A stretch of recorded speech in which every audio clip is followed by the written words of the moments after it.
Krypton. No.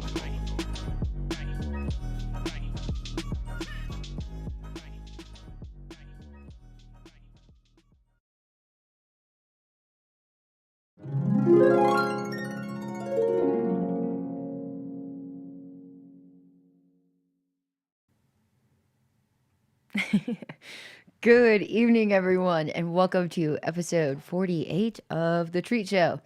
To everybody that is in the chat tonight, thank you so much. Gerhardt, Michelle, Buzz Swan, Left Field. I'm so excited to see you guys. You are the reason that we're going to keep on keeping on. How's everybody's Sunday going? I feel like today is, well, this whole weekend has actually just been like not good weather. So over winter time. Who else feels this? I'm sorry, I was trying to roll this blunt. Just gonna go for a different one. And I can't get my little lip unpeeled. Does anybody else smoke backwoods? Probably not. These. Thank you. All right, so I had a show planned tonight that got a little rearranged for next week. So we're just gonna, do what we do best here. Same with saying hi to Future Cannabis Project. Anybody listening from the platform, I'm so sorry for not shouting you out more because I truly appreciate it so very much. The guys over on the platform for letting us have the treat show there. I appreciate you guys. Yeah, we're only going uphill from here. I know you won't believe me, but all right. So what do you guys think? What do you guys think is some things that have been stressing you out in the garden? I'm going to list a few, but if I can ever roll this blunt. But I feel like, yeah, the garden has been like super, super refreshing, honestly, lately. I feel like it's been grounding. like, just the market. I know that everybody talks about it often and like we're kind of in a tough spot, but I really do think it's the economy, and we don't need to get into all that, but I think we're going to slowly start seeing it go uphill. We're going to start seeing the quality get better. I'm getting excited. Has anybody gotten their gardens at Home Grows tested?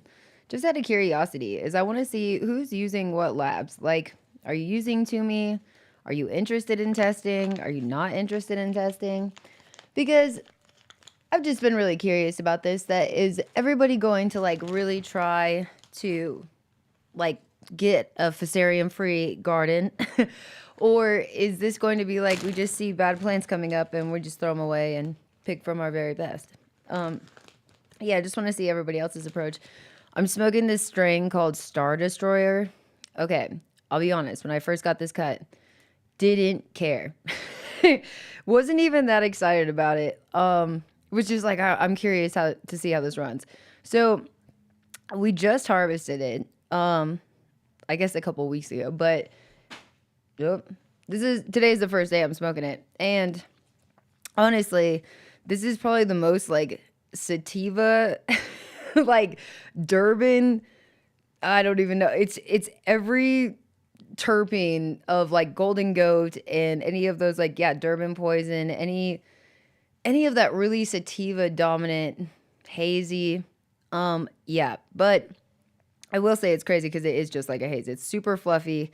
But we did only run it 10 weeks and I was like nervous because I was like, is this just a complete waste of time? But honestly, I didn't have a lot vested into it yet. And so, yeah, I think it actually, for a haze, honestly, I think it finished pretty good. I think it could have went a little bit longer, don't get me wrong, but I mean, I was pretty impressed all the way around. I showed my mom today and she was like, "Oh my goodness, it smells like thyme and rosemary." And she was picking up on all kinds of stuff I've never even compared to cannabis, but I've been impressed with it. What are you guys smoking on? I feel why peace community? I am so excited to see you. Why? Tark, gosh, it's awesome. THC Garage. Yes. I've been missing Tyler in the chat too. Yeah, I've been hoping to see you, Ty. So if you come back in here, you let me know. Yeah. Also, I have two strains, particularly that I'm going to do a little sale this week on. Started yesterday. Is the SFV. I really like the SFV. I talk about it often. So I feel like you should just try it. You should see if you haven't tried it. Is it's just like that old school. It's just that old school, like honestly, OG. I think it just has that good flavor. It's kind of finicky, but not really. And the Triangle Kush. So those who have smoked the Triangle Kush, tell me what you think. Is or grown it is I feel like it's a little bit more resilient than I remember it back in the day. Um, yeah, I like it better than I did originally. So I don't know. You guys let me know what you think about those strains. I think that everybody should have a chance to run them. So slide into my DMs if you are interested in either of those. Yeah, I'm finally at the point that I'm going to roll this up and we're going to get really going. Sorry for running late as always. I was going to put up the Rare Dankness past photos today and like go through some of the things there, but we just switched around some of the platforms that we're using with our software. Okay, sorry, I can't talk either. And the software that we're using, I am not as comfortable with. So we're gonna have to wait. We're gonna have to wait a week or so. But you guys let me know if you have any specific questions about Rare Dankness. I've been hearing that they're doing actually really well again. Their wholesale pricing is back up. So cheers to them. I'm super excited to hear that. 710. Who smokes 710? Green Dot. These are two companies that I think it is strange to see how they have dominated the Colorado market as a quality connoisseur companies when they both started as just MIPS, like actual hash companies. They didn't grow flower for sale. And now they are known to have the best flower in the state. And I just think it's very intriguing to me. Are you guys familiar with these brands? They're still pulling a pretty penny for their eights. I'm excited to see it. I think it gives everybody an opportunity to kind of play with their margins for quality. It's exciting, but I also think it's strange because I'm like, what makes them so much better? Is it the marketing? Is it the branding? I don't know. I think it's got to be. I only say this because I've smoked the weed countless times, and for the whole time I think they've been in business, and I think it's really good sometimes, and I think it's like okay other times, and I think that happens to a lot of us actually. Even myself, it's like I'll have really good batches, and then other times like we'll have a problem. There can be all kinds of problems, and it'll be like so. And I get sad because I'm like, I hope somebody doesn't smoke this for the first time and be like, this girl does not grow that good of weed. But I think it's something that nobody really likes to talk about is that we have these inconsistencies sometimes that come up between harvests. And I think if we can be real about them as a community, then it will get people to actually come back to you again versus if we're just like, we're the best. And then you have something off. I think it kind of makes people like, lose that trust or lose that faith. Not necessarily like the product having a problem, but excuse me. But yeah, I think some of these other things make you question dispensaries, question like who you're getting it from. Also, I thought this was very interesting to me. So pesticides is I've heard all these companies like advertising as organic and natural for years, right? But the thing is you only have to report on your ingredients label, at least in Colorado, and I know California and Oregon, is non-organic products that you're using in your cultivation process. So Clonex, for instance, you would put on there. If you were running like a salt line that's technically synthetic, you would put that there. I don't know. I'm trying to think like even Canazyme and stuff like that. You would list those products, and sometimes people will just list the active ingredient. You're supposed to only list the active ingredient, but sometimes they'll actually specify like the company that they're sourcing that product from, and it's really cool to see. But it's just interesting to me that I don't know if you guys have noticed this, but I'll pick up all this product from random stores and random brands that'll claim that they're all organic, and then they have this like ingredients list that is definitely not organic. And I think it's interesting to me though, because I hear people constantly say that organic cannabis is so much better than hydro, you know, and I'm just intrigued by that because I've seen the market switch so many times to where salts years ago were completely like not an option. Like everybody was like, this is disgusting. Like I don't want to smoke like synthetic weed and fake weed and GMOs and all these different things. And then now people are like, Athena is fantastic, you know? So I mean that's good. I think it's progression and I think we're like opening up, you know, to different types of growing and things like that. But I was like, we really can't say that organic weed is like better anymore to me because it's not really like how much weed is organically grown, like fully. I guess commercially is easier to find at a home grow. But even home grows, I feel like we get into the practice of different systems. Or a homie will give us something for free and we're like, yeah, we're going to run this. So, anyways, I was just like, to me, that doesn't categorize like a quality difference. If like somebody can grow with Athena and everybody's like, their weed is fire. But then if somebody else grows with, I don't know, BioBiz, is they're like, this is way better than Athena grown weed because this is like, you know, a compost tea mix. So what do you guys really think? Do you think that nutrients, I want to do a show on this, breaking down nutrients and things. Do you think that nutrients really, why would it be dictating like the quality in the product? Like the finished product, should I say, sorry. Is like obviously what we put into something, we're going to get out of something in theory, but I was just really trying to think about this and like the best approach is if I was to break down something as far as like what a plant actually needs, as far as like the 17 essential elements that it needs to consume and thrive, is where would be like the differences amongst products that you would really see that. Because if a plant is truly just eating what it needs, even if it's synthetic or all organic, is I guess I'm trying to say that that wouldn't change things dramatically if the plant is consuming what it needs no matter what. And if these products are supposedly, which they are, very clean and very similar, you wouldn't see a difference here, you know, with the finished product itself. I think the things that we're noticing, like these variables coming from, are not what we think. Is I think if somebody uses a lot of products, okay, green cleaner. I know green cleaner is a very popular product on the market. Same with Zerotol and Oxyphos, a lot of products made by Biosafe.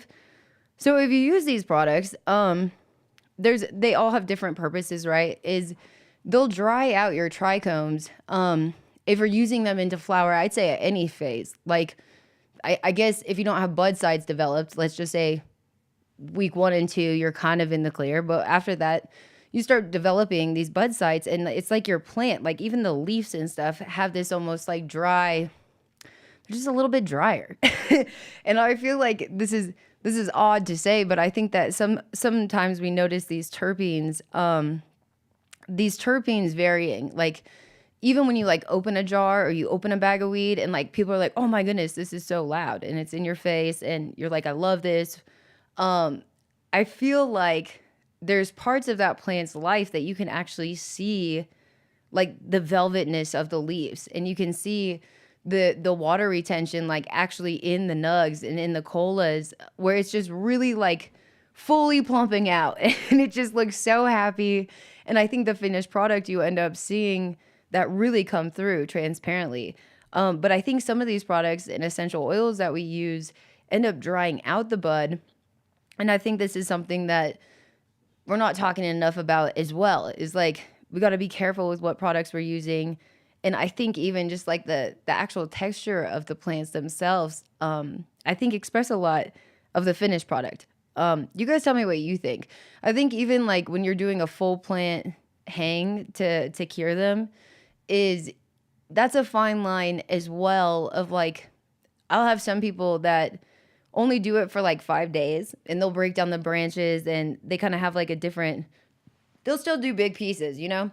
But I feel like it's not technically a full plant hang to me. And if you're doing it like in a couple days like that, I don't think the plant has enough time to actually begin almost like dying, like officially, and like really slowly drying out.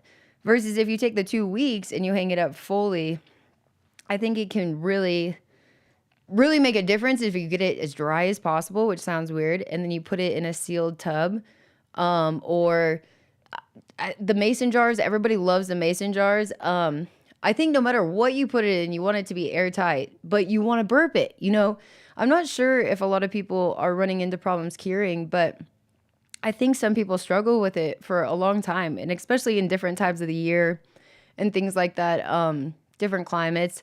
But I think if you do the full plant hang for 2 weeks and then you break it down in those 6-inch, 8-inch pieces, put them in your sealed container and burp them like every 4 to 6 hours, and just really like open and close. I think it's a really effective system for holding on to your terpenes, and not like avoiding any like rot or any like bad fungal stuff that you can see going on, or mold or anything like that. But back to some of these products. Sorry, guys. I would go on these rants, but I think I've just been really intrigued to like these conversations lately, and I don't hear a lot of people expanding on like why we use certain products and not other products, or why a certain particular situation would call for a different pot size than another pot size. Really quick, while we're touching on that, is I think that people have a lot of questions with heavy metals and like why people are failing for heavy metals, and why, if you're running an organic soil mix and an organic system, why you could possibly come up for heavy metals being a problem if you're like truly flushing out your plants and taking the appropriate time to make sure that your plants are flushed out before harvest, or some of the other thing. I don't know. I've heard people just really struggling with heavy metals and not really understanding why this is an obstacle people face commercially. And I think the best way I could sum this up, we'll go through it more one day with the actual testing samples and results. But if you take a big pot, like 5-gallon pot up, so a lot of guys used to grow with 5 gallons to like 10, I'd say 7s. Those are all pretty common sizes. Is you're putting this plant into this medium, and you need this plant to eat all of the food in here on top of you feeding it more. Like, say you're going to feed once a week. If you're running like a nice soil rich blend, you're going to do a light feed, once a week. So you come in and like, that's great. And you're doing water all your other days. You're probably balancing out at a pretty low ppm. I mean, granted, you're controlling that. So I'd say most soil cultivators though run pretty medium. Let's just say like 1800 to 1200 ppm. So if you're looking at that, it sounds all great, but then once you start adding more to the plant itself, and once we start running like different things for flower additives, is your plant, these cycles that commercial grows really are running are typically 8 weeks or less. And I know people are like mind blown, but there's variables that go into that, and not all people do that, but pretty common. So 8 weeks in flower, 4 weeks from the time that they come out of cloners to their veg time typically is only 4 weeks. So when we're looking at that, it's way too short to be able for the plant to really get almost like root bound and really be able to consume all the feed in the actual nutrients itself before you're actually going to harvest it. Before you can actually, what you're putting in there, you want the plant to fully be able to eat, obviously, and thrive with. So you don't want to take it away immediately after it just gets going. So what I see is a lot of these strains, a lot of these plants, like if you put them in these large pots and they just don't have enough veg time or enough flowering time, you're always going to have these residuals lingering. And it's not like something that anybody's doing, I think, on purpose. Is I think that you should look at doing some alternative pot sizes, and like even like taking and cutting down your soil. This sounds weird, but the density of your soil. So if you put things like cocoa or perlite, I mean, whatever your preference, but honestly, I would use cocoa. Is cocoa still retains, but it barely, but it would make your soil like a little bit more fluffy, probably dry out just slightly faster. But I think you can also flush out a little easier, just in my personal opinion. But I think that yeah, you should look at doing smaller pot sizes. And then I think a lot of people get intimidated by that. I have some diagrams that we're going to do, some like screen stuff one night soon, so you guys can actually see what I'm comparing these things to. But usually if you run like a 3-gallon pot size in flower, which sounds so small, is like it controls everything that you need to control in a short window of time for that plant to get all of its necessary feed, but then to be also able to be flushed out in that 8-week cycle. Like, you figure a plant's probably not really getting going unless you're growing autoflowers until like week 6, where it's really like flowering and she's working the hardest and she's really going, like, she's obviously got these bud sites and like colas going, but it's like at that point you're really seeing the trichomes start to swell, kind of like these different expressions and characteristics come out in the bud. So you don't want to start like flushing a plant at week 6, obviously. It's like that's when they really want to be eaten. I think the same thing about week 7 and week 8 is, I just, again, not all strains, but I think majority of them, honestly, is I think they prefer this, is, but I think that that's the best way to not worry about as many residuals, is like, if you look at, sorry, I lost my train of thought, of course, is I think that if you look at, stacking salts, like, I know that this is a different approach as well, is like I run a really low EC. We've talked about this before. Like, let's just say 1.4 to 1.6 on average for all of my phases of growing. So for me to flush, even with salts, is I can go less time, right, than typical like soil mixes or a soil medium. Again, like you're feeding it kind of differently, where they're eating every time I feed them versus snacking all the time. So again, you can take it away pretty fast. You can also add magnesium, whether you're growing with soil or salts, or hydro, sorry, is mag will always help. We've talked about this a little bit, but if you increase the magnesium, it will actually flush out your plants quicker. So 1 gram per gallon is typically what people use to flush. If you're getting your plant to eat more and like, or want it to uptake more, is you would use like 0.25 to 0.5 gram per gallon of magnesium. So these are like little weird things that you can do to, like, if you're on a tight time frame, or if you're seeing the plant holding on to things the way that you don't want them to, you're like, I need this to come down on Friday. It's like, bump up that magnesium or whatever. And it really will start pulling faster. You'll see the fading a little bit quicker. But I think truly is like the style of growing I used to be in love with. And I think that even testing commercially went smoother for a lot of people. Is I used to veg for like a minimum of 4 to 6 months. And there's some battles with that. Like, these plants were in 10-gallon pots. I used to use a Pro Mix and 707 together, a 707 blend, sorry.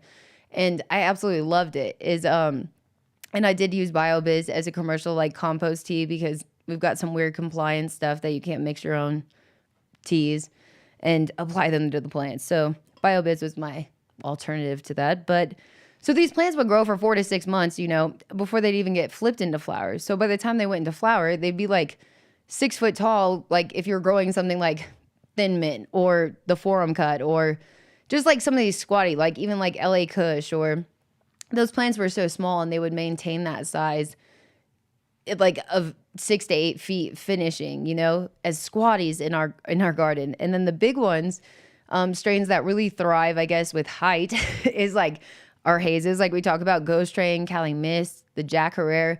All those strains used to get like 14, 15 feet, like for reals. And you'd have to bend them down and train them a little bit different than like a typical Sea Green method. But I think that the plants actually did really well with this system. And I think that they had time to flush, because these strains wouldn't get harvested until they were ready. So, you know, you would go in with a microscope, you would make sure that they were pushing that amber color before you'd even really start like flushing them hard. And I feel like it was, a lot of strains were running like 12 to 14 weeks, I'd say, on average, even in this commercial facility.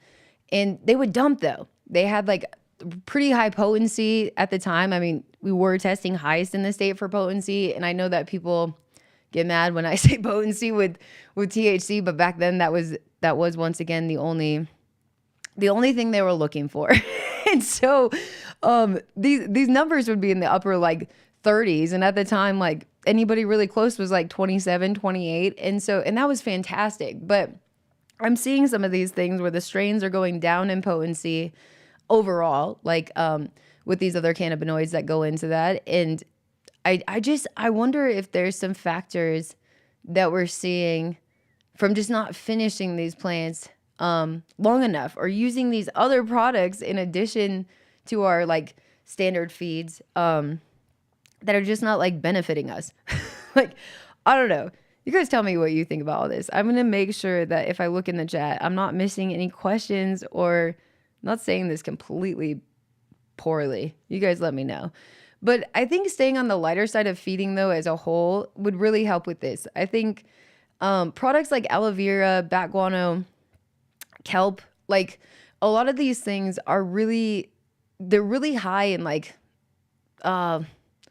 I'm trying to think, like that's where a lot of these heavy metals are surfacing, but like arsenic specifically is like something that you got to look out for with like kelp and stuff like that. It sounds crazy, but I think that, oh, thank you, Y, so freaking much. That's the nicest compliment you could have told me. I've been really stuck on the hats, for like 5 years now, but I'm going to try to get my hair did this week and try to branch out. Don't look at my nails either. Been bad. Anyways, I really appreciate that though. Thank you. Yeah, I don't know. You guys tell me how you're growing though. Is like, I was trying to break down like recirculating systems. Is somebody was just talking about like doing a recirculating system with me, and I was like, this is really cool. Is I haven't seen anybody doing this in the last couple of years.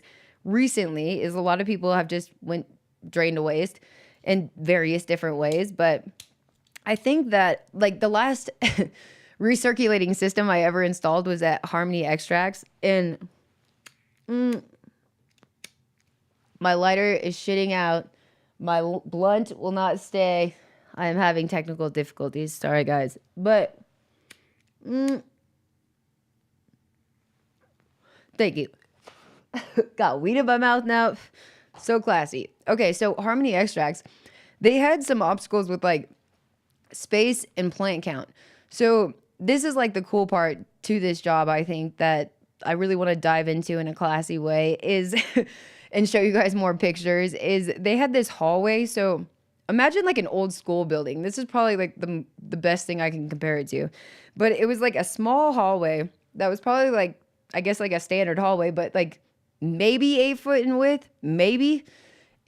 So they're trying to fill 2 huge flower rooms from this small hallway that they're vegging in. And they have another veg room upstairs in this space. And it's like the top of this floor is like all exposed to the flower room. So it's like a balcony around looking down into the flower room. And then that little hallway is like attached to the flower room. But obviously these are different light cycles. And then you've got this whole warehouse lid all open and exposed in this flower room. So like climate control, CO2, things like that. Definitely not ideal. So the veg room upstairs had this like hole as well cut into it for a stairwell. And so you couldn't really fill the space. Like the fire department wouldn't let you, like there was only like 3x3 trays that could really fit there. So I don't know, it wasn't ideal. So basically we needed way more plants to go into these flower rooms than they had originally set up in these spaces. So I think the first veg room, that hallway is, I believe they told me that a max could hold 45 plants. Like, and they were again growing in 7-gallon pots. They were actually growing with the soil blend as well. And super nice though. They were like great looking plants, and they had triple X's still at the time. Those that don't know, that is like 1,000-watt, like super hot lights. And they had these ballasts. It wasn't even lights actually. I mean, they were kind of hot, but the ballasts were way hotter. And so the ballasts were on the side of this brick wall, right? And so what would happen in the wintertime is that brick wall would get super, super cold. And so when it get in the negatives here, is the glass would break on the triple X's from the ballast getting too hot on the wall. Such a nightmare of a situation. And then with this plant count problem is they just made it like an uncomfortable space. So what I did is they had 6, maybe there was more than that. Maybe there was 8 Botanicare 4x8 trays that they had just originally on the ground that were holding these plants, is I took and got them like stands. That's not that great, right? But we get the little rolling stands, and I had them add, so it's 600 plants by switching to rock wool, right? So just using that space, it's not saying that you'd have to stay using like cocoa, or you could still use soil, right? And you could still have them go into 7-gallon pots. It's not ideal, but if you're in these situations, like there's definitely ways that you can make this work. You could transplant those plants a week before they go into flower and put them all on the floor. That's not ideal, but you could do it. And you at least have a walking space next to these trays. But we didn't do that. So we kept it recirculating system, right? We had to fill these reservoirs. There's no water. There's one water room in this whole building. So we'd fill the reservoirs. You got to keep them fresh 4 days, right? With a recirculating system if you want like primo shit. And that's even with H2O2 though. So we do these recirculating 70-gallon reservoirs under the Botanicare trays, right? They make them as a set. It's not like hard. They come with this pump that I highly do not recommend. It's just like an active aqua pump. I hate that freaking brand, I think. But yeah, the pump, whatever. But you can get most of these parts like fairly easily at any like grow store, or if you need help with it, you just let me know. But we put in this system, right? And it made this plant count huge. So I put the plants from the 2-inch rock wool into the 4-inch blocks and would keep them just on the tray. And when you're feeding recirculating is like, because those are 4-inch blocks, is you only need the water to like really submerge. Let's just say like if you exceed half of the block with water, it's going to retain that moisture. So the 70 gallons in theory would all pump up into this tray, right? It would stay there for the whole time for the tray to fill.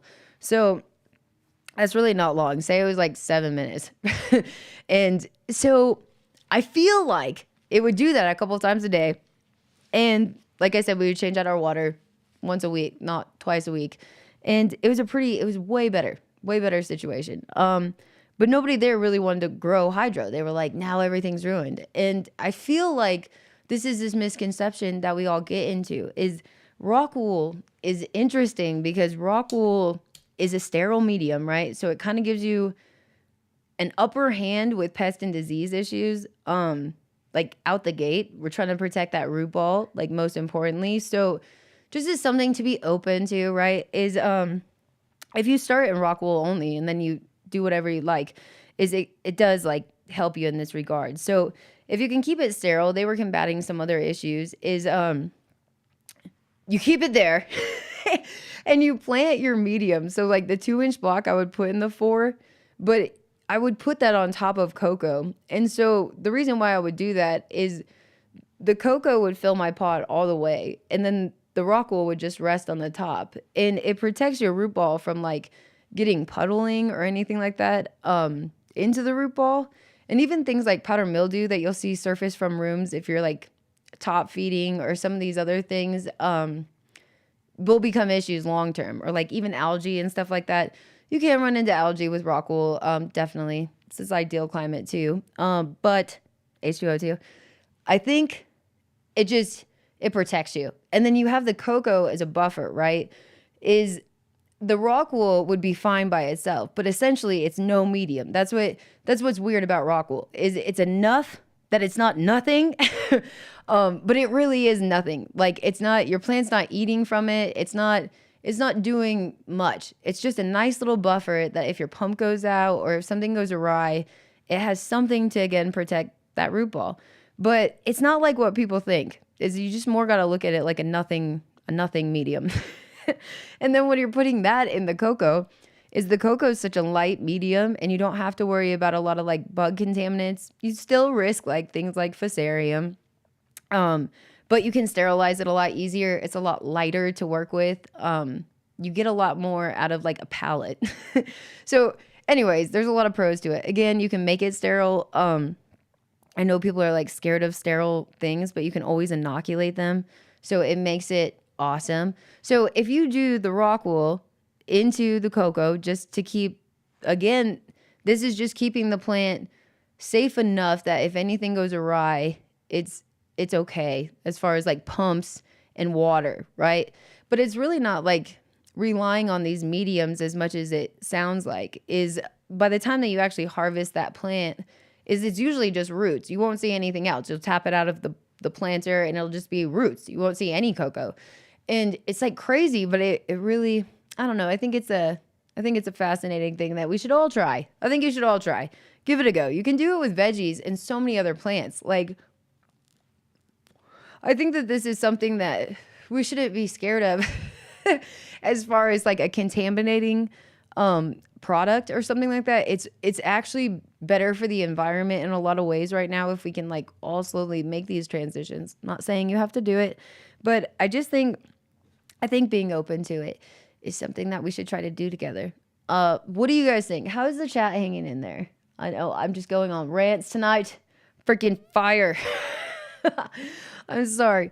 I just was thinking the other day and I was like, man, I used to hate like hydro so much. Like I remember talking so much shit on nutrients, like that were powdered nutrients and just so many things. And honestly, it just came from me not really understanding fully what was going down with those products. And even that you can source those products and really get refined with your system, you know? I think it's awesome. But I think it's something that we should all talk about. Same thing with like the pesticides is I've been trying to revert back to not using pesticides that are gnarly. I know that's hard to believe, but I was like, I'm getting frustrated. Honestly, I'm getting frustrated with these products because I do believe that they work. I do believe that there's a time and a place for them, like even green cleaner, even like essential oils, even neem, things like that. But they still seem to cause like this little bit of like degradation in the actual like quality of the bud. Like overall is like, I just like, again, with like the trichomes and with like the texture of the actual leaves and things like that is, I'm really trying to find the most mild approaches to things that really you can use up until like the last day that you harvest your plant safely. And I'm not saying like you're spraying oils once again. Is like, I was just like, what would be a really good like diatomaceous earth we all love, but it's like a hit or miss. Not a hit or miss. It's like you can't really use that for some of these insects. It doesn't really work for everything. Works for a good amount of things, but not everything. I don't know. Speaking of that, is Procytic too. I want to get them on my show. Have you guys ever heard of Procytic? I have some clients that have been struggling with powder mildew. I'll expand more on Procytic too. I get pictures and stuff and put it up. But I feel like the Procytic is something that you would really love if you're not into sulfur, because I've had a lot of people scared of sulfur and bashing on me talking about sulfur so much. Sorry about that. But you should try Procytic. If you're not a fan of this and you're really combating PM, this is something that you can use all the way until you do harvest and it's not harmful. I don't want to quote the active ingredient right now because if I'm at all inaccurate, then so help me God. But I think that I will pull it up next time. And I wanted to mention that tonight in the show because I do have some people struggling again with powder mildew, and I think give it a go. Give the Procytic a go. It's something that I do not see damaging your bud in any way. Powder mildew is a weird thing because it's misleading as far as you can kill powder mildew and all the spores with it, and you still will see it on the leaf. And that's where this can be misleading. Is like, as long as you're not seeing the new growth or new spots in your room, like a lot of these products are killing those spores, but they're not going to remove it. Again, you can't change old growth. You can only change new growth. So take off that old leaf and you shouldn't see any more powder mildew. But so Procytic, if you spray it and you have a really bad powder mildew problem, don't spray it everywhere and then come back and be like, damn it, JLo, this stuff sucks. It's a great product, but it's not going to rinse off all your powder mildew. You got to take off your bad leaves after you apply it, and you'll be good to go, though. And yeah, you can use this outside. It's not harmful to bees. It's not like awesome freaking product. Just saying. All right. Rusty Nails is super good to see you, too. Guerrero Grows is lovely to see you. Dr. Levy Alone. I like that one a lot. Gerhardt, you're interested in testing, just don't have the access. okay, that is so helpful to hear. We're going to make sure you get the access. I know Dark Horse is going to work. Well, we're working really closely with Toomey Genomics, right? And Jason's working extra close with them on doing some cool shit. So I think that if we could make it where Jason's podcast gets you guys a deal and maybe the treat show, and I feel like we should be able to make this happen. And maybe if you guys need help like submitting or taking samples or something, maybe we can actually, him and I could actually help you, where we can like test it somehow together, or yeah, I don't know. What do you guys think? What do you guys think? I just think that the budget is like something I'm really intrigued or like interested to hear what you guys would be willing to invest in testing. Is I believe it is $25 per, don't quote me on this either, but I think so. $25 per thing that you are testing for. So if you're testing for Fusarium, $25. You want to test for HLVD with Fusarium, another $25, so you're at $50. And then things like Botrytis, Pythium. So this is where it's annoying to me, is I always wish that there was like a kit, like, you know, like obviously you want the whole thing to be healthy and you want to know if it's healthy or not. That's why you're getting any of these things tested. So I feel like if there was like a flat rate and you could do like 5 or more strains, you know, I think, yeah. Fulvic Plus. Thank you, Stank Bank Seeds. Fulvic is a great product to use. I feel like, is there a brand of Fulvic? I know that sounds ridiculous, but a brand of Fulvic that you are partial to, because you should share it in the chat, or I'll try to find one. I haven't used Fulvic in a long time. I'll be honest, but monopotassium phosphate and calcium nitrate, it's weird. Depending on the calcium nitrate that you're using, or like the nitrogen source that they're getting it from, it's weird, but those two things can help you combat a lot of shit. But the Fulvic, it kind of keeps you, I think it's like a good security blanket, almost is how I look at it. Mr. Fulvic AGT 50. You guys see that in the chat? I'm sorry. My eyes I could work on too. Let's see if we go up here. Targ, what's up, JLo? My garden doesn't stress me out. My kids stress me out when I'm in the garden. Targ, it is so lovely to see you. I have to say that you and your wife's pictures from the holidays look absolutely freaking fantastic. I just love you guys. And I can't imagine how hard that would be to have kiddos and then like trying to like put time into that space and have your own kind of time probably to decompress. And then I'm sure there's little interruptions or big interruptions that it's probably hard to, yeah. See, Tark, we need to hear those things, because sometimes when we get like tired of like working in the garden, we need to be reminded that you are trucking through, raising a family, working in the garden, doing all this. Lovely to see you, Tark. RO for water. Boom. So good to see you say that. So yeah, reverse osmosis is, a lot of people stopped using it because of the waste. The waste that comes from reverse osmosis is it's supposedly 2 gallons to 1 gallon that you, not supposedly, sorry, 2 gallons for every 1 gallon that you're actually getting of clean, purified water. But the thing is I am absolutely convinced that we would not be combating things like Fusarium and HLVD to the levels that we are inside of a garden. I'm saying like when you're not bringing in genetics and you're not like switching it up all the time, or don't have a lot of staff coming in and out, or people, is like, this used to be something that wasn't such an obstacle, but now it is such an obstacle. And I am so convinced that it is because we all stopped using purification in our watering systems, period. Like any type of like filtration beyond just city water. I think that we're running into problems like Fusarium being in other parts of our like landscapes, like where it doesn't matter if the water treatment plant has clean water coming out, or these people that are sourcing from wells and things like that. Is, I think the trees themselves could have, you know, levels of Fusarium in them that it's just a frustrating thing, you know. But use RO, boom. Thank you. I'm so glad that you said that. Also, okay, before we kind of wrap this up. I'm sorry. I wanted to do a better show tonight, but I wish I had all the shit on the screen or something. Sorry, there was supposed to be a guest this evening. Once again, he is coming next week. I think you guys are going to like this. But my blood just keeps going out.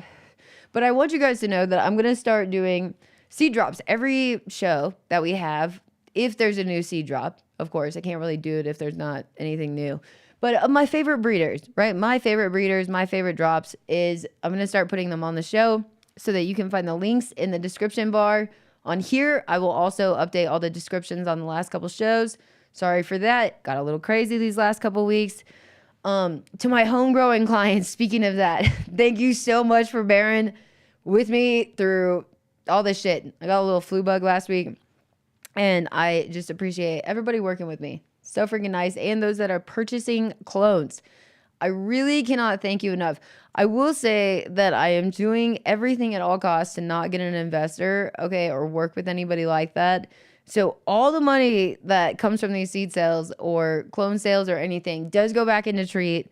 I am trying to have a lot of new products drop this year, and I can't thank you guys enough for the support to even making this a possibility. But I think, yeah, I want you to know that really it means the world to me, and you're helping me tremendously. So thank you. And I know I can be slow with getting back to some people, but I'm thinking about you, and I'm sorry, and I'm trying to. Okay, so we're going to have this awesome seed drop on the show. You're going to see it tonight of a couple of Miss Jill's has got some new shit going on. I'm super excited on that.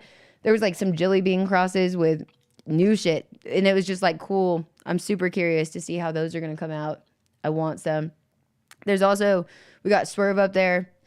I think we got Duke Diamond. And the biggest one that I want everybody to really support right now, of course, Dark Horse. But we really, I have a good friend that's been in this game forever, super, super talented. He's kind of worked behind the scenes of a lot of the biggest brands doing like a lot of like their boutique shit and never really got the acknowledgement and credibility that I think that they should have gotten. So he has launched his new seeding and breeding line, and he's like one of the very few people that runs his shit all the way through in flower until it is 1000% finished. Like I'm talking like 14 weeks plus minimum. And his seeds have been one of the most, like I did my collaboration with him, and his seeds have been one of the most like successful. Like if they're femmes, you're actually going to get feminized seeds. Like they're actually not going to have males in there, and you are actually going to see the consistency and beauty of these babies. If you're looking for regulars, he has a great mix of regulars in like some of the most like fire strains throughout the years. So that is the Demon Ship. And we just did a couple collaborations. And so please check out his website. Please buy some seeds. Support our guy. Also, if you tell him JLo sent you or type in the JLo code, the promo code, sorry, JLo, you get 25% off. Let's do this. Okay, guys, I still want to talk to you, so you just got to hang in there for a little bit longer. Let's see. Dark Horse has been so nice to me lately. I would like to say that as well. He's been helping me switch all this stuff. He always does the show, obviously, for me, but it's been helping me switch all this stuff around. And we have some new screens and new scenes that will be coming up on the podcast. So if you have been discouraged lately and you're like, Jay is all over the place, I don't know if I can listen to this, you just need to hang in a couple more episodes, because I'm telling you, it's going to get better. Every time we do this, it's just going to get better. You know, Mike Denver, so freaking good to see you. Where have you been? We got to have Mike Denver on the show.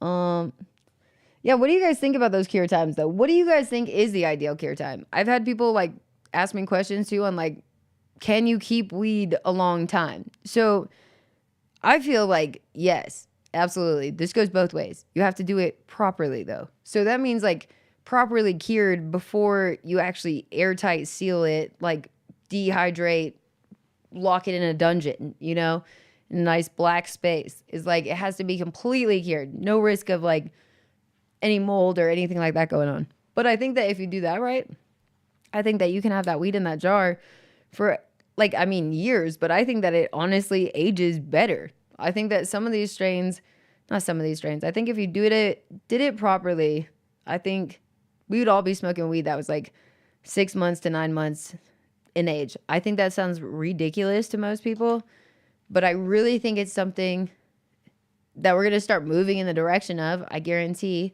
But like aged weed and like different cure types and whatever, different things that they're cured in. I'm sure people have already done that, but I think that my preference though, like my actual like life system that I use is I like to do the 2 weeks, like I said, of hanging.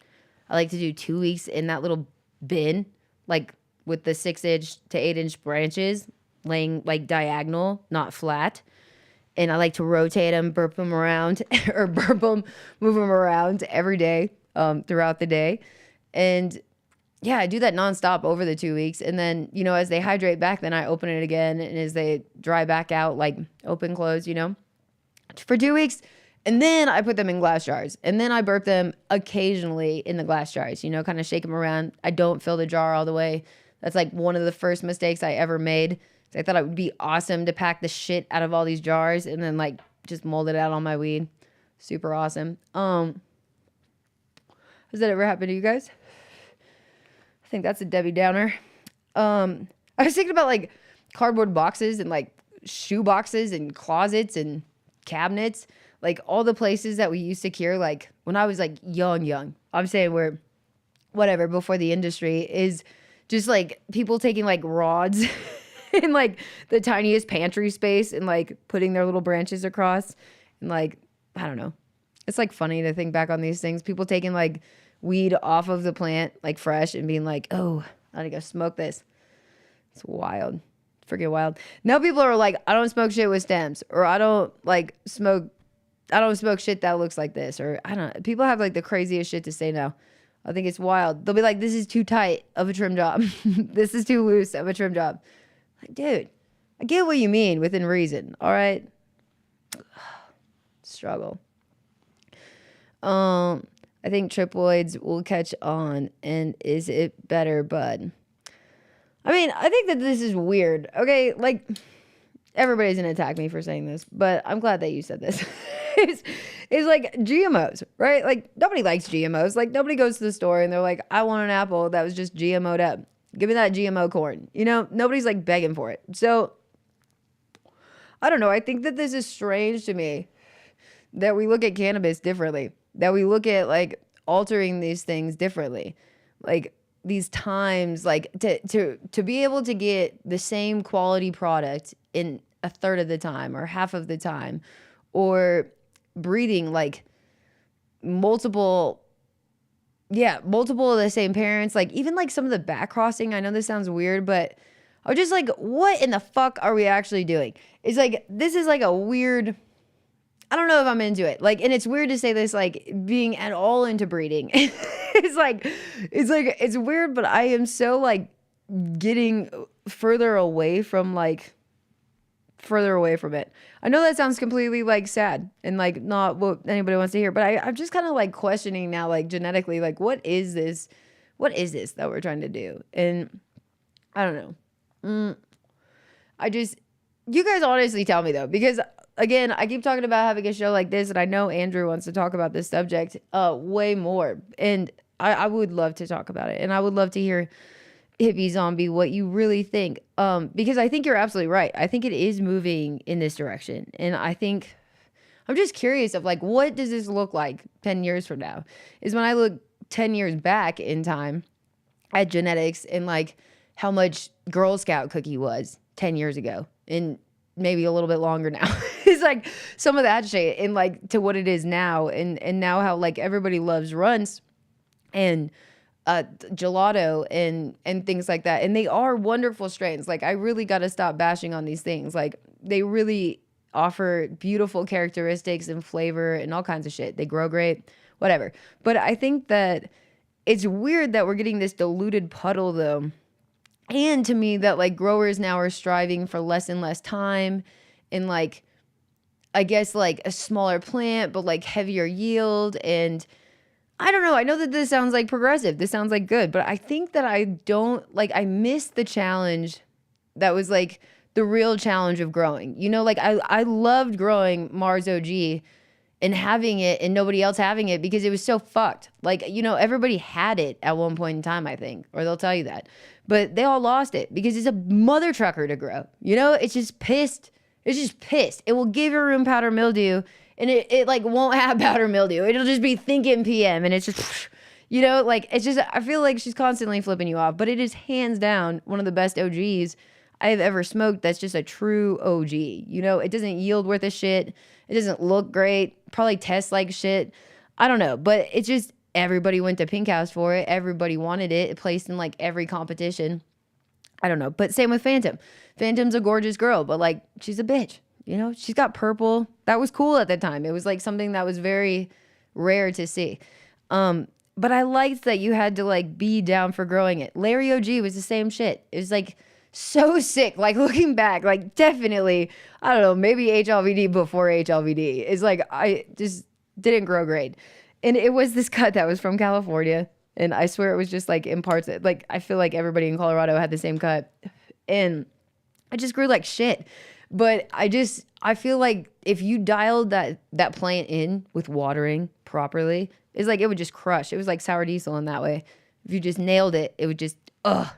But I feel like strains now it's kind of losing, to me, like that chase. Like I'm all for progressive breeding. Like I think when you fall in love with strains and you really find them to be like complementary or building this resilience together, I guess is the same thing ultimately. But I see that as good, yes. But I think there has to be a line and like a balance to like how long shit can even be in the market before you can breed it. I know this sounds ridiculous, but if I just got my way with making rules that are ridiculous, is I don't think you should be able to take a new breeder's gear that's fire and be able to take it like, let's just say like things like Bruce Banner or Mac 1 is like, we've seen breeders like from all over like take those cuts and do great products with it, great things. But Mac 1, I saw like that strain not even out for 2 years, and then people dropping like the mac and cheese and like so much other shit, you know? And it was just like, dude, Capulator didn't even get his like moment to shine. The plant doesn't even like have years behind it to like, I mean, maybe it does, okay? But these seeds that these other guys are using and the gear, like, I'm just like, this is not creating good, strong, resilient genetics. This is like flooding the market, you know, and like almost degrading, I think, like the actual flavors and quality of like these original flavors. Does this make sense? This was an actual rant. All right. But I'll cool it. I'll cool it for a second. But I don't know. The truth is I feel like those were the beauty marks to growing. Those were the beauty marks that somebody could never take away from you. You could never outcompete. You could never manage at any scale, small, large. Like, it's like if you really fell in love with something, you were like, I'm going to do this better than everybody else because this plant just deserves it. Like, she's just going to show off, and I just need to make sure I'm listening to what she needs, you know? I don't feel that way about a lot of strains anymore. Like, I miss that challenge. I'm like, why the fuck are you finishing? It's like 8 weeks. I'm like, why the fuck is this done? Like, ugh. I don't know. You guys just tell me. Like, but then I see on the flip side, like if you like live in like Colorado or Minnesota or some of these other places and you're like, dude, I want to be able to throw a couple plants outside. I don't have a season that's realistic with like animals or hail or snow or all this weird shit. It's like, I can see where you're like, I got to go get an autoflower. I got to go get, I don't know. I have people that I know are going to disagree with me. And I know that there's, again, a time and a place and restrictions with lighting and all kinds of shit. I do totally get it. And I'm not going to, if I do respect the fact that you're going to grow no matter what too. If you have that kind of thing going on and you're like, this is the best way for me to even be able to do it. Like, I'm going to do it versus not do it. It's like, I love that too. So I don't know. You guys are probably just like, geez.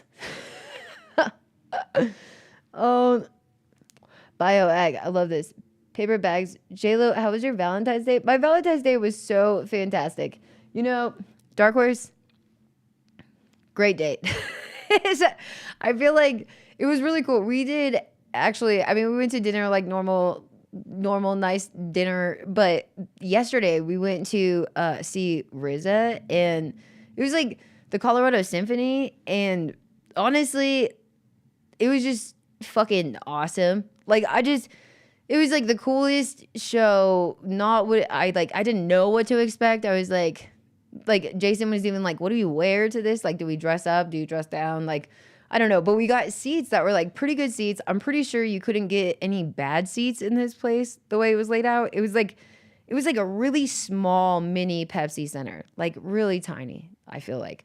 But where it had like all the seats just perfect where everybody could see it. I don't know how to, just in a round thing around the stage, but you felt so close to it.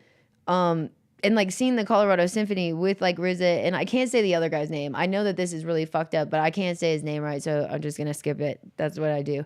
So you can look it up if you're really interested. But it was super cool. Like Wu-Tang has definitely been like a big part of my life. Redman was one of the first people I ever sold my weed to. I can't say sold because it was free, but when they came to Boulder, Colorado and played in like, I think it was like 2011 or 2010. And we like sponsored one of their concerts, and he like shouted us out. And I remember just being like, oh, I was so young and so happy. And so I just remember like that's when I first got into hip hop though, was with Wu-Tang, really just the whole situation. And so to see them with the Colorado Symphony, just the two members, but it was just still like super sick. I don't know. They only played 6 songs. It was kind of like a short show in that regard, but I fucking freak out on this blunt. Sorry. But I feel there was a woman that was like a part of like singing though, and she was just like next level. I wish I could remember her name too, but I'm not doing this any justice. Phenomenal though. I highly recommend if they're coming to you, or if you see even, I was thinking about this. I was like, anything with like a symphony like that, I was like, thank you, Raekwon. This is what I'm talking about. But if you guys know, you know, okay? And I will say he looked super fresh. He was wearing this like pearl iridescent suit with like his bling. And then RZA had like, I guess $1 million on the table. And I was like, man.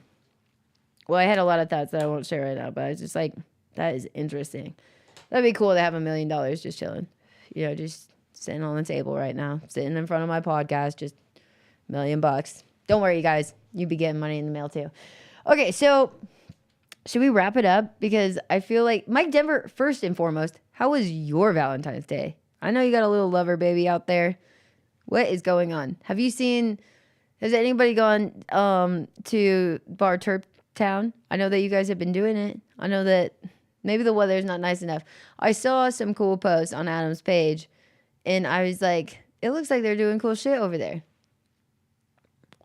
Big Farm, yeah, freaking market saturated. This is like a blessing and a curse. I feel like it's going to be really good to have everybody like out that shouldn't be a part of the game, honestly, but then at the same time, I'm seeing the wrong people get pushed out. It's like the people that really, really have been like the OGs in this industry, and they are just getting pushed out by like stupid people. And I'm not saying like all these guys that are just a lot younger. I mean, I hate to put it like this, but they're coming in hot.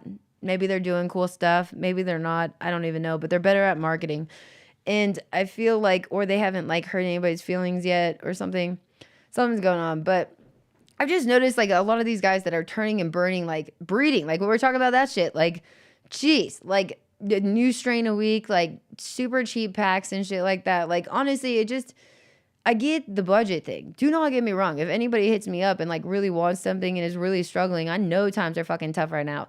And I want people to like be able to like work with you and like have the chance to run stuff that really are passionate and like really value that. But there's like this hard line that it's like everybody just has overhead, you know? Like the truth is like, even if you're a home grower, like your Excel bill or your city whatever bill is like expensive. You know, it's not cheap to grow weed.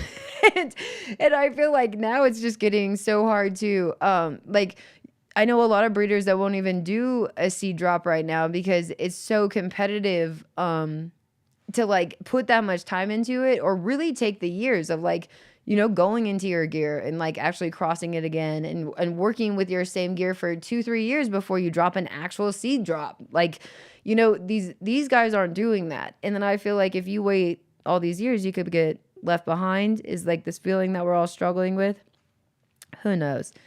Yeah. Shadow, you are exactly right. You got to breed for your personal needs. You are right. I just think that breeding shit is so expensive nowadays. Honestly, freaking ridiculous. Tark, I wanted to do a show that had nothing to do with weed. Sorry, guys, on this sometime, because I think it's like sad is I really do, honestly, is a lot of these people that have worked their asses off and like got to good livings, at whatever points of their lives or purchases and these different things, is I feel like are now having to like feel so financially strapped, you know? And I don't think that a lot of people are feeling like the lightness, like it's going to get better. Everybody's like shitting their pants. They're like, what if it gets worse? But the truth is I think that I've just been praying. It sounds ridiculous, but I've just been praying for everybody, like every day, every night, like really being like, this is for a different message, you know, this is for a different pretty picture. You know, if we just truck it out for a little bit longer, I really think it's going to turn around. It just sounds so ridiculous, but I really do believe it in my heart of hearts. I just think that everything has like that ebb and flow. You know, I have learned that in life, and I've even learned this in weed. This is like weird to say, but I've had years like where or let's just say 3-year periods consistently in this industry where like you'll be like feeling so good, and then you'll be like completely broke. Like nobody wants to hire you. Things aren't flowing, like whatever. You'll get super discouraged, super down. You're like, this is not my calling. And then you'll get slammed like out of the blue. It's like a real thing. I think that they say like when 2 or more come together, it shall be done. And this sounds really weird, but they even say like 11:11. Like the reason that time is so significant in the day is because no matter what culture and no matter where you're from in the world, like that it signifies like, you know, make a wish or this like good connection or this positive energy. And they say like energetically, that's like when everybody's like aligned when they look at 11:11 in this positive way. And I don't know, like I believe just like bad shit can like bring down the energy and the mood. I know we got some political shit all the time and like all this other but it's like, no, like I feel like when I look at like just the chat and the people that really keep life like sparkly and like good, I'm just like, no, this is gonna be our year. You know, it doesn't feel like it maybe, but I'm like, this is gonna be not our year. This is gonna be the beginning to many good years, you know? And I think we're just gonna get closer and closer as a community again. And maybe like there's some like humbling, not for like the people that I think are already genuine, already humbled people, but I think that some of the people that kind of need that refreshing like perspective or something, it's like, I don't know, maybe it'll just bring us closer. Maybe it'll make like Gucci shoes and all this bullshit not as like so much to thrive for, you know? Maybe we'll like start putting more of our resources and like more positive things, you know? I don't fucking know. Instead of like our lips and foreheads, like we really take it up a notch. Who knows? Well, guys, let me show you this thing. I've been going on and on and on forever. Let me show you what it looks like. Whoop. Okay, so we have Seed Drops, Demon Ship Genetics at the Demon Ship. AJ Sour Diesel, Miss Jill, and Dark Horse Genetics. Yes. I can't do a drum roll. We'll work on that. So you can see in the bottom description, like I said, after the show, you can see their actual links. Go on their things. Support these guys. They're doing it. These are the people really doing it, you know? I'm trying to get Miss Jills on the show. I know she's busy. She's got her horses and stuff always going on. So cool. Dark Horse Genetics. I'm going to get him on one day. I just got so many questions. And then Demon Ship, we'll definitely have him on one day. But yeah, you guys, I can't thank you enough for everything. ADHD. Thank you, Brian. I do have ADHD sometimes. I feel like I can't help it. I keep smoking all this weed. I don't know if it helps or makes it worse. If you guys saw me sober, I don't think it would be like as good as you guys think. My buffer is 65 gallon of living soil. Well, that'll do it. That's a good buffer. Sterile in a grow environment is a pipe dream. Nature. Yeah, I mean, Rusty Nails, I'm not going to disagree with, like, if you try and kill everything, only the worst shit survives. I mean, you're not going to, like, Rusty, you're not wrong. Like, it's just, trust me. I just like to stay more, like, hopeful, you know? I've killed a lot of bugs. I will say, you guys, like, if anybody commercially wants to challenge me, though, I can fuck these mother truckers up. But I do hate that it just takes time. It just takes patience. It takes teamwork. J-Lo and Jason sit in a tree. Mike Denver, you're hilarious. Let's see. Keiju Hassel is a PM cure save till harvest. Costs pennies to make. I am not familiar with that. We should talk about, or you should let me know. Let me know what this is. How can I find it? In a pot that can keep soil healthy. Okay. Good water testing too. Guys, I just want to make sure. Oh, I want to show you this too. Hold on. I'm going to try to do this properly. Sometimes it works. Sometimes it doesn't for me. Right here. I think that this will work. I think I got AJ's and the demon ship. Shit. No, let me try this one.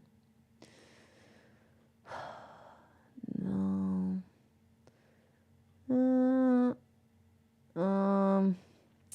Well, of course, I couldn't. Let me know. Here we go. Well, guys, nope. I clicked through all my clickers, and I can't find the click I want. So, anyways, guys, I hope that you all have the most beautiful week this week. Yeah, I'm going to go through and edit all the old shows with actual descriptions, and try to put something in there of value. But, guys, the channel, my channel, okay, the Treat Show channel, and Future Cannabis Projects channel, it's been pretty quiet lately, guys. And I'm not saying, like, I was thinking about this. I was like, the chat is so good to me, and we have all this bump in chat. And then there's so much quiet, silence in the comments, silence in the likes. And I don't want to sound like the douche. I hate when everybody says this on their YouTube and they're like and subscribe. But the shitty part is like, YouTube hates you. YouTube hates you already if you're a weed channel. And then if you don't like it, and if you don't subscribe it, or if you don't tell me, like, you know, some people tell me what they don't like, okay? But guys, I hate to ask this, but I would really appreciate if you'd like and subscribe to both of our channels if you can. Thank you so much for listening tonight. And yeah, I really appreciate your comments. I am going to go back through the chat right now, and I'm freaking excited. You guys were phenomenal. I missed you these last couple weeks. So thank you for showing up tonight. Thank you for making my week. And be excited for next Sunday. We do have a guest. So don't panic. You won't have to hear my rant. All right. Peace and love, squad. Thank you.